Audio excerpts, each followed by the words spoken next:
Welcome to my training video entitled Getting Hired in College Sports.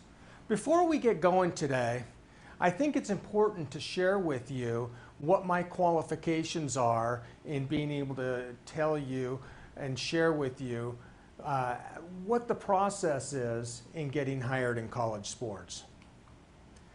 I've worked for over 25 years in the college sports realm.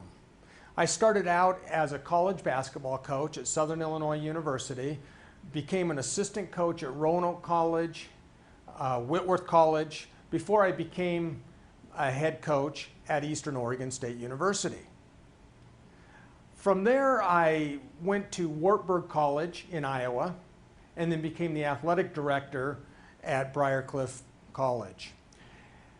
I then spent 11 years as an athletic director at Briarcliff, at Idaho State University, at Southwest Minnesota State University, and at Cal State Monterey Bay. I always interviewed well, and boy, except one time. When I was athletic director at Idaho State, I had a disagreement with the president, and I decided to step down. I didn't feel that what he was asking me was within my moral makeup. So I thought I would get a job right away, being a Division I athletic director, being on the NCAA Management Council. I thought I would get a job right away. Boy, it took a lot longer than I thought. Between the competition and rising to a certain level within the industry, oh boy, it was a little bit more difficult than I thought. So I was displaced for a while. Ended up being almost a full year. And so I had to really research the concepts of how to get a job in general. And then I wrote a book entitled Getting Hired in College Sports. This is the culmination of about a year, maybe 2 years of researching the best practices within the job search process. Right now there's over 60 sports management programs nationally who use my book, whether it's in their library, whether it's in their classrooms, students, faculty, over 60. Within the book, I share with you 5 stages to the job search process. Let's go through those. The first stage in the job search process is entitled assessments. And we'll go through each of these stages individually. Then we move on to the preparation stage, the connection stage where you'll network, the interviewing stage, and the strategic follow-up stage. On a flow chart, it looks something like this. You start out in the discovery phase, and this is where you find out more about yourself. You do self-assessments, and then you move on to the search phase. Search phase is a constant loop of preparation, connecting or networking, interviewing, and then following up.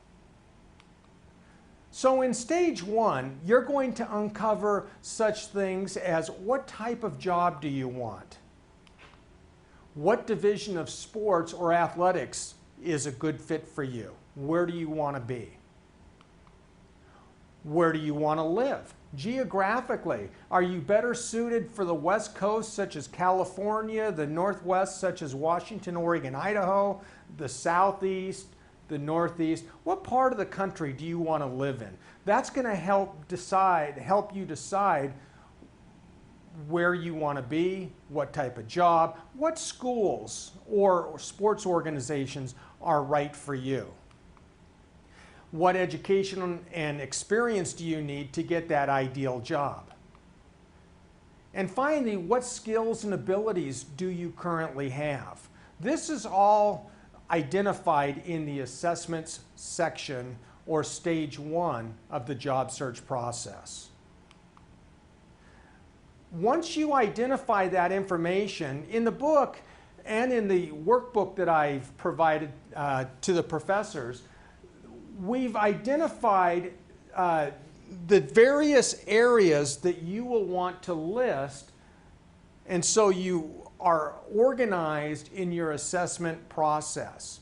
You'll identify your top likes as far as types of jobs. Maybe that's external type jobs such as marketing, promotions, licensing, fundraising. And your top 4 dislikes. That could be internal type jobs such as equipment management, maybe compliance, eligibility, those types of things. And once you've identified your likes and dislikes, you'll identify which jobs are of interest to you. From there, you'll continue to identify your top 5 skills, your top traits, your abilities, and then you will list those skills, abilities, and traits as your top 5, so you can sell people on what makes you qualified for the job that you want to interview for. Once you've identified those items, you will move on to stage 2 of the job search process. This is where you develop your promotional materials, such as constructing your resume, developing your cover letter, identifying your references, and creating a personal sales pitch, or also known as an elevator speech. We'll go through each of these 4 areas within stage 2. First, your resume. It's a summary of your education and experience and accomplishments. When you apply for a job, it's important to understand that the hiring manager or the search committee is going to review your resume. They're just going to scan it. Maybe 6 seconds, maybe all the way up to 15 seconds, but they're not going to read it, not initially.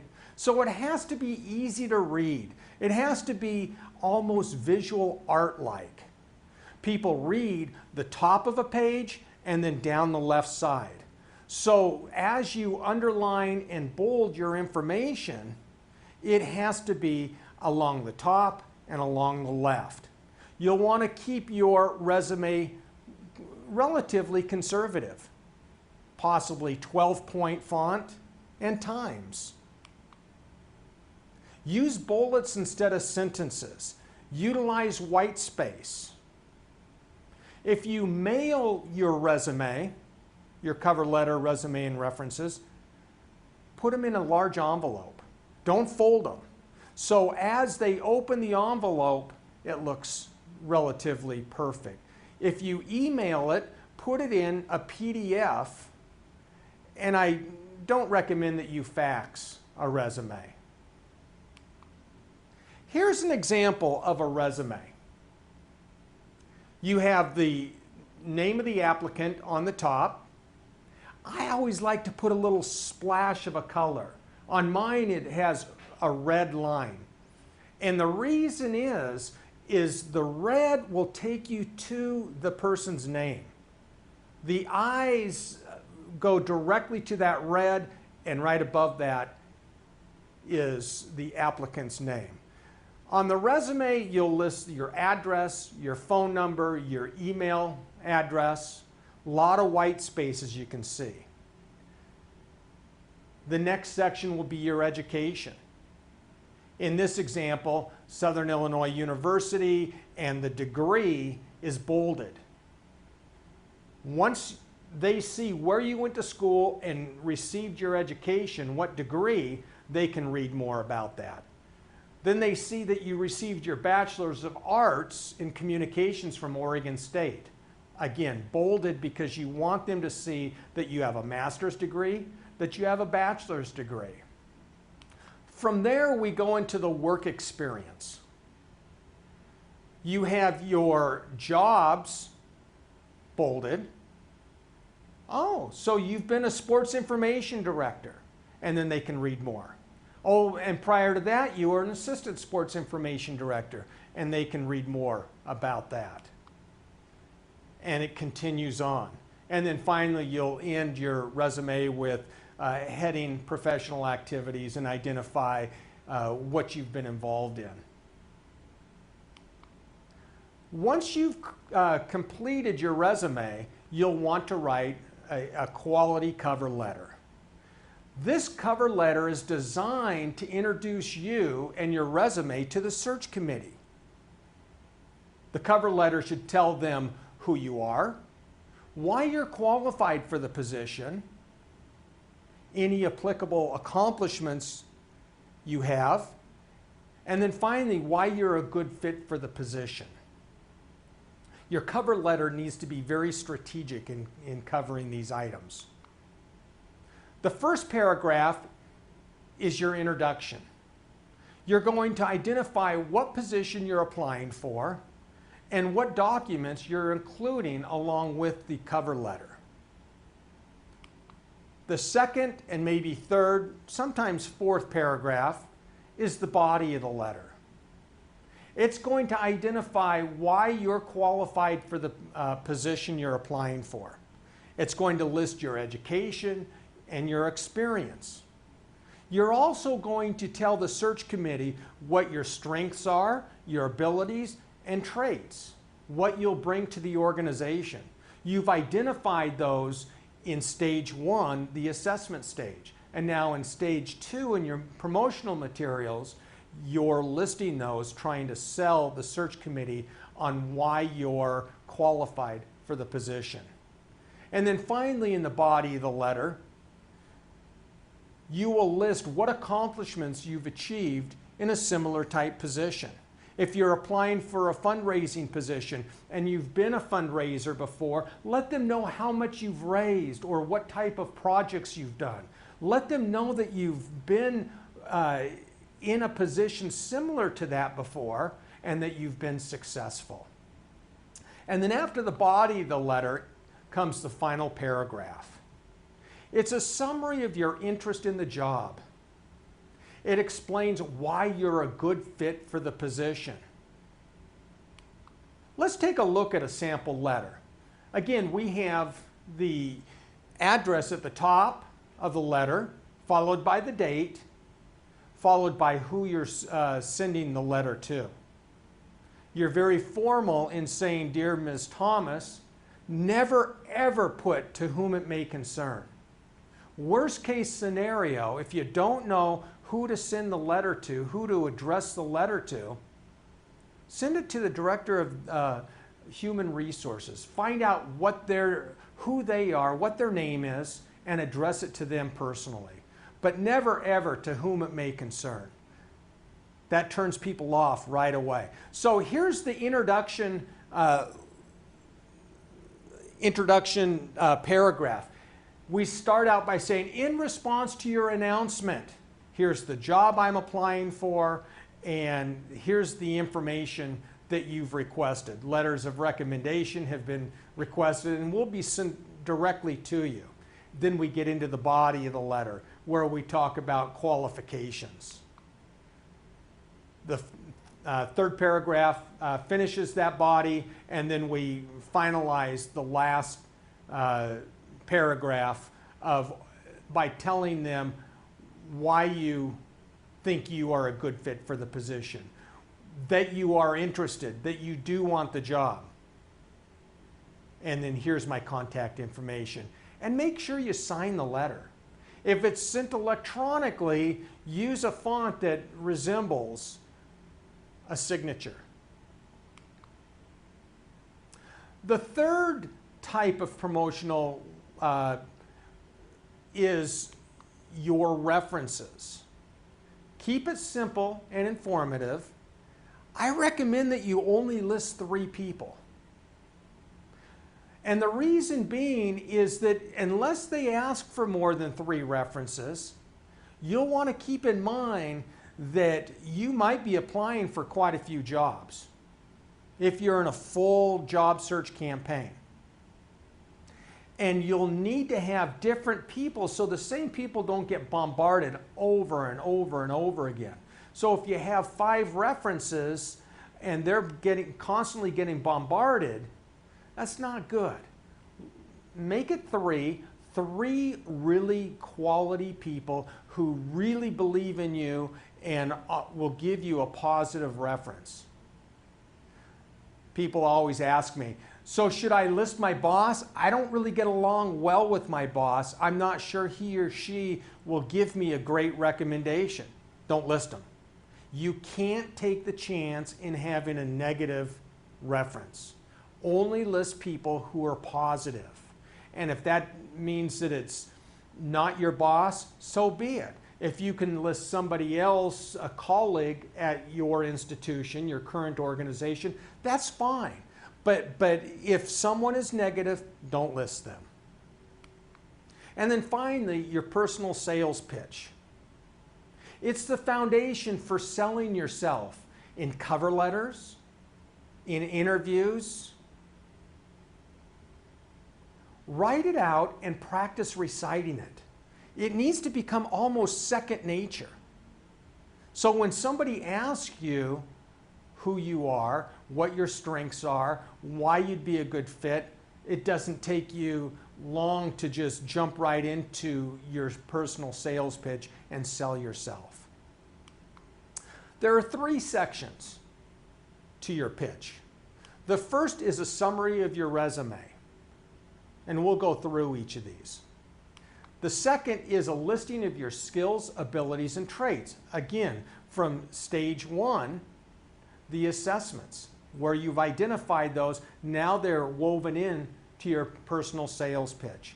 And then finally, you'll want to identify and be able to share with people what your current situation is. Let's start with the first section of your sales pitch. A summary of your resume. You'll want to say something to the extent, I've been in college athletics for over 20 years, or maybe you're just starting out. I have an interest in working in college sports, and describe what your most recent experience is. Tell them how you're qualified based on your resume, and that's your first section. It'll probably be about 30 seconds in length. Then you will write out your list, the list of your skills, abilities, and traits. I'm a hard worker who is honest, achievement-oriented, respectful of others, good with finances, and I strive to create a department that works together and has a positive work environment.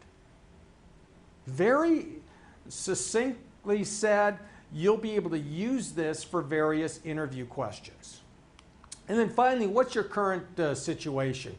Currently, I'm looking to get back into college athletics at an institution that values my experience, work, and integrity. So now you've got your sales pitch with 3 different sections. You can answer questions based on, depending on the question, on one of these sections, or maybe you put all 3 of them together. Once you have your sales pitch put together, you're now entering the 3rd stage of the job search process. This is called connecting. It's where you get to know people, where you network. You're establishing relationships. You're getting to know people. So how do you network? There are 5 strategies for breaking into any profession, but let's say the sports profession. First, you might want to go on informational interviews. That's how I broke into the industry. When I had graduated with my undergraduate degree at Washington State University, I was very interested in getting into sports. And I wasn't familiar with informational interviews. And I was living in Seattle at the time, and somebody recommended that I go to the University of Washington, visit with the athletic director, and have an informational interview. So I called Mike Lude up, talked to his secretary. She scheduled an appointment for 2 days later. I showed up. Mike Lude gave me about an hour and a half, maybe 2 hours of his time. And I found out all about college athletics. This was back in the early 80s, 1980s, where the internet wasn't quite there. There wasn't the plethora of information out there. He was so kind and so helpful. sitting down with the professional in the industry and interviewing them, an informational interview. Another is maybe shadowing. Maybe in your senior year of college, you go down to the athletic department, see if you can shadow the director of marketing, for example, and you follow them through a game management scenario. Maybe at a football game, you're helping to set things up and tear things down, and you're walking through the situation and finding out what they do on a daily basis. Maybe you get an entry-level position, selling tickets in the ticket office for minimum wage. Great way of doing it. Or maybe it's an internship where you gain experience. Attend professional associations. If you have a chance to attend NACDA or NACMA, the Athletic Directors Association or the Marketing Directors Association, take advantage of that. Learn all you can. And a final thought on connecting. Even after you have your first job, continue to build relationships. Continue to develop your skills. Become a better public speaker. Become more knowledgeable about your industry. And position yourself that when the next proper job comes around, they will look at you and say, wow, this person's qualified. You've got the education and experience. You're maybe local. You've positioned yourself to get that next job. And then be loyal. Work hard for your organization, and don't just look to always looking over the shoulder at the next job or whatever. Be loyal, work hard. Build relationships with the people in your organization. And then we move on to the fourth stage. This is where you're actually going to be doing the interviewing. The first thing we need to do is properly prepare for the interview. With that, we've created what we've entitled an interview preparation form. And the interview preparation form is basically the script that you're going to use for when you interview for a job. And it includes 5 areas. The first area is answering questions. You'll want to list 10, 15, maybe 20 questions that you suspect that you will be asked during your interview. You will write out the answers to each of these questions, and so you're prepared. You've recited these answers over and over again, so when somebody asks you, you can jump right on that and answer it without hesitating. The second part of the interview preparation form, the second section, is just listing your personal sales pitch. You've already done that. So now you're just inserting it into your preparation form. The third section is listing 3 to 5 success stories. People love to hear stories. Be prepared to tell some stories of a time when you were successful. The fourth section is being prepared to ask questions. And then the final section, section 5, is being able to close the interview properly. Let's take a look at each of these sections. Section 1, preparing for interview questions. There are 5 different types of interview questions. The first is our personal questions. They might ask you, so tell me about yourself. This is when you'd use your sales pitch. Summary of your resume, your strengths, skills, abilities, and what you're currently doing. Why did you leave your last job? Be prepared to explain to them why you left. I left my job at Idaho State University because I had a disagreement with the president. I elected to go somewhere else. That's okay. Be honest with them. Don't badmouth anybody, though. Never ever badmouth somebody when being asked about your job, why you left. Be on the up and up and move forward. So personal questions. The second type of question are competency-based questions. What are your strengths and weaknesses? What are your qualifications? Again, these come from your assessment section, stage 1. Be prepared to answer those. I'm a hard worker. Weaknesses, be careful how you answer that. I have some strategies in the book on how to answer that.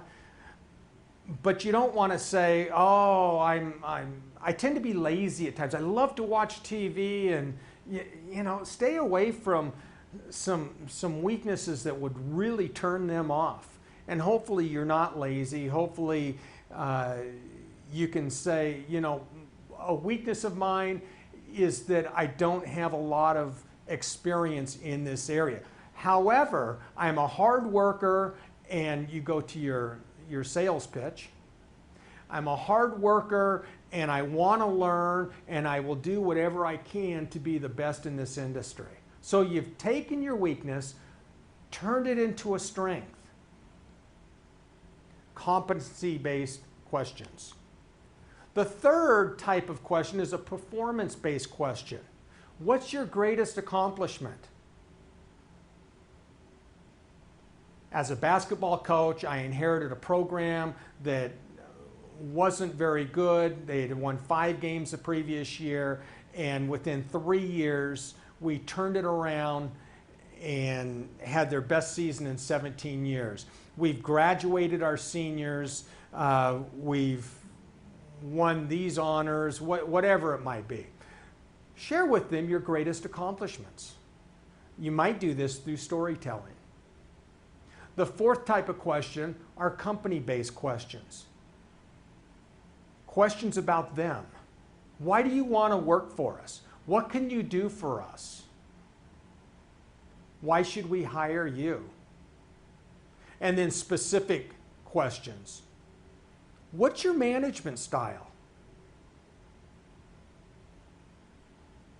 What are some of the techniques you use as a fundraiser to help raise so much money? Position-specific questions. The second part of your interview preparation form is your sales pitch. We've already discussed that. You would insert that. You would revert back to that when you're asked a question that maybe you're not 100% certain on the answer, but you can jump right into your sales pitch and use one section or the whole pitch to answer a question properly. The third section is storytelling. We've talked about that a little bit. When you tell a story, you'll want to start out with the problem. Then you will want to let them know what actions you took. And then finally, what the outcome or what the response is. It's called the PAR format for telling stories. Again, as a basketball coach, I inherited a program where the kids were in trouble. We didn't win a lot of games. They didn't win a lot of games. I came in, I recruited good, solid student athletes. We implemented very high standards. We played an up-tempo type of a basketball game. The outcome or the response would be, and we had their best season in 17 years. We created a team that the community and the university can be very, very proud of. Tell a story. People love to hear stories. That's the third section of the preparation form. Be prepared to tell 3 to 5 stories during the interview. The fourth section is asking questions. What types of questions should you be asking? If they turn in the interview and say, do you have any questions for us? And you say, nah, I don't think so. You're not prepared. They know that you're not prepared, and you most likely won't get the job.